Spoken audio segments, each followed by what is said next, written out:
Okay, so drafting settings wise now, I've got Polar, OSnap, O-Track and Dynamic switched on. I leave those switched on all the time when I'm working in AutoCAD, AutoCAD Electrical, whichever flavour of AutoCAD I'm working in. What we're going to do now is look at line weight here, LWT. If I click that on, you'll see that line weight is on, tells you that on the command line. Click on it again, and line weight goes off. It is purely an on-off switch, that's all it does. What I'm going to do is change the properties of the layers of the lines in this drawing. So I'm going to select the external lines, like so. And to change the properties, I'm going to put them on a different layer. Don't worry about layers, we will look at that later on in the course. In the Layers panel here, in the Home tab on the ribbon, I've got some pre-prepared layers. I'll put those lines on the external layer by clicking on the word external.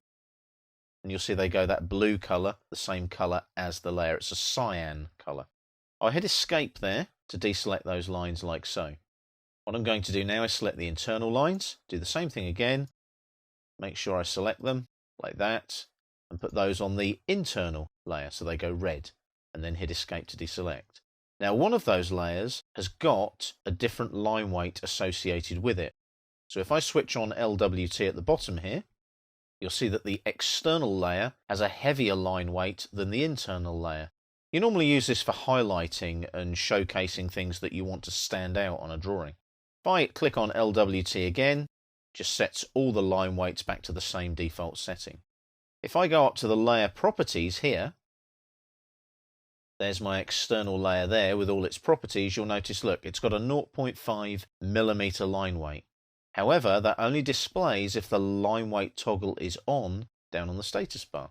The rest of the time, the lines just display this default setting. So I'll close the layer properties, and again, when I switch line weight on, there's the highlighted layer with its heavier line weight. If I switch line weight off, like so, it goes back to the default line weight again. Now, if I right-click on LWT, are there any settings there? No. All you can see are enabled, use icons. Click there, though, and you can do it this way.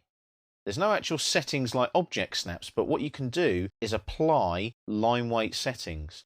So you can see here, I've got all the settings there. Units for listing are in millimeters in this case. I could change that to inches. I can display the line weight. I can adjust the display scale as well. So what I can do there is I can adjust the default there and display all line weights at that setting and avoid switching LWT on, for example. I can also set those to inches, and you'll notice now the line weights display in inches. So when I'm setting those in my layer properties, they will display in inches. If I go back to millimeters now, you'll see it goes back to millimeters. So there are some settings there, but they're more settings in the traditional sense, as in the background, rather than like with object snaps where you can toggle and switch things off and on all the time. I'll click on OK there now and leave everything as it was. And that's your line weight, your LWT setting in the status bar in AutoCAD Electrical.